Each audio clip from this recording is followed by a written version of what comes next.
Noël au pays.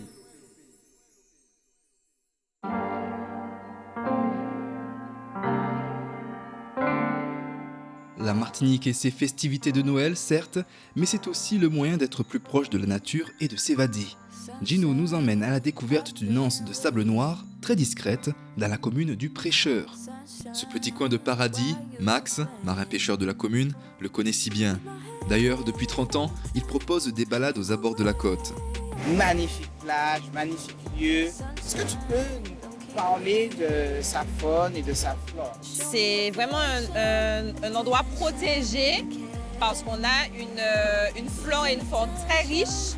On est sur le pan du volcan en fait nord-ouest et en fait on est quand même en plein milieu forestier. Hein. Donc même si on est au bord de la plage, c'est une végétation relativement dense.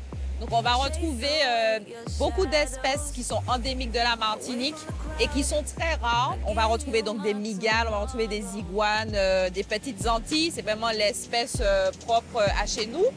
Et également une richesse en termes floristiques également qu'on va retrouver uniquement par rapport au climat, par rapport à l'influence de l'océan. Donc on a vraiment un apport de plusieurs facteurs géographiques, donc l'océan, le vent et puis la pluie par rapport à la montagne. Est-ce que cette anse qui est bien protégée de par le fait que pour y accéder, c'est bateau ou par une très longue marche, est-ce qu'il y a quand même ce phénomène d'érosion?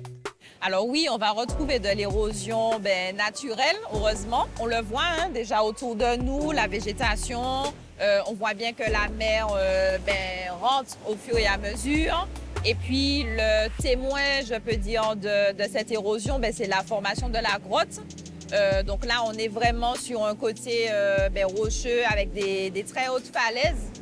Et du coup, l'action du vent et aussi de l'eau va agir en éclatant la roche avec un processus chimique et qui a creusé, qui a fait un travail sur cette roche-là pour nous donner cette magnifique grotte qu'on a et qui abrite justement des espèces de chauves-souris qui sont propres aussi à cet espace-là.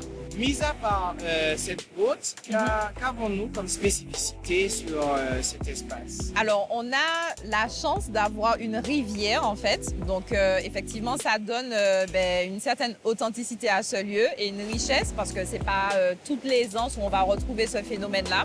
Donc, c'est une rivière qui prend sa source très haut, parce que là, on est vraiment sur le flanc de la montagne Pelée. C'est la possibilité d'avoir à la fois de l'eau douce et de l'eau salée. Et on a aussi, du coup, une richesse, en fait, en termes d'espèces.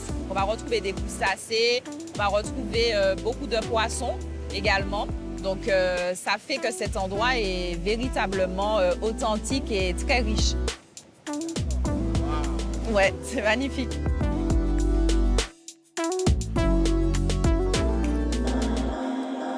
Les plages de sable noir se situent dans le nord de l'île, mais pas que. Dans le sud, une plage fait exception, l'Anse Noire. Gino a décidé de s'y poser quelques instants.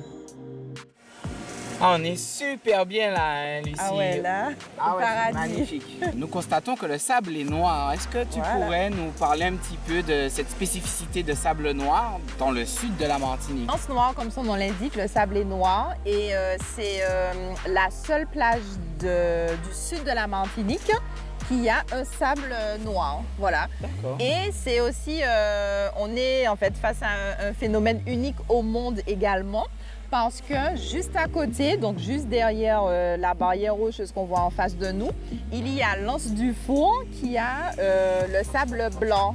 Voilà, donc en fait, c'est le seul, on va dire, spot côtier au monde où deux plages de sable différents se côtoient. D'accord. Et donc, c'est la couleur noire, donc c'est du sable volcanique. Et la bande de terre rocheuse qu'on a en face de nous, c'est une ancienne coulée de lave. Parce qu'ici, on est quand même dans un complexe volcanique. Et en fait, cette bande de terre qui sépare les deux anses va être érodée par justement la pluie, etc. fait notamment la pluie. Et le bassin versant de l'Anse Noire est beaucoup plus actif que celui de l'Anse du Four. Donc l'érosion par l'eau qui se fait ici à l'Anse Noire va charrier les sédiments volcaniques qui va charger en minéraux le sable. Et c'est pour ça qu'on a toutes les spécificités d'un sable d'origine volcanique à l'Anse Noire et pas à l'Anse du Four. Quelle est la particularité du moins de la faune et de la flore que nous retrouvons ici à l'Anse Noire? Alors ici, effectivement, on est dans une anse qui est relativement sauvage. Hein. C'est carrément comme un aquarium en fait à ciel ouvert. Donc on aura des espèces de poissons. Donc là, on peut le voir, on est en train de parler. Voilà, il y en a plein. Il y a aussi beaucoup de tortues marines. On a de la chance d'avoir quand même un milieu qui reste quand même assez protégé. Donc on n'a pas trop d'habitation en fait sur les côtes. Mais effectivement, au niveau marin, on peut avoir des dérangements de l'écosystème par rapport aux bateaux qui viennent avec leur ancre, par exemple. Ça peut causer des déséquilibres dans l'écosystème marin, ça peut arracher. Donc on a beaucoup d'étoiles de mer aussi. Donc voilà, donc tout ça, il faut faire attention. Nous vivons en effet, nous le constatons, sur une magnifique île. Préservons-la. Dans le nord ou dans le sud, les plages de sable noir vous attendent pour une communion avec la nature si belle à préserver. Que